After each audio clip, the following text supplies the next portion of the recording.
Hello guys, so আজকের আমার এটা নিউ ইয়ারের ফার্স্ট শর্ট ভিডিও যেটা আমি করছি। তো আমার টপিক হলো কি কেন শার্লট টিলবেরি কিনতে নেই কেন অনলাইন কিনতে নেই। এটা দেখছেন finish, it's not because of the quality is top notch without concealer this look. আর আমি এইটুকু নিয়েছি, এইটুকুতে এতটা হয়ে গেছে।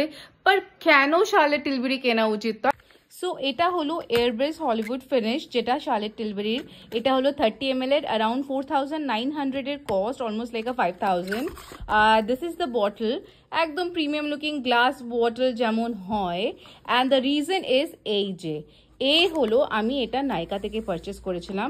ওয়াই এটা কেন আসছে না স্ক্রিনে আমি দেখাতে পারছি না। এই তো এটার ম্যানুফ্যাকচারিং ডেট হলো জুন 23 আর এটা এক্সপায়ারি হয়ে যাবে June 26। Can you see it? June 26।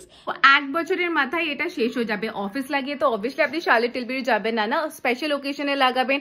তো এই টুকু যেই ফাউন্ডেশনটা লাগায় কি এক বছরে শেষ হবে? No. So go mall and Sephora ইয়া অন্য কোনো জায়গা থেকে চেক করেন এটা নেবেন।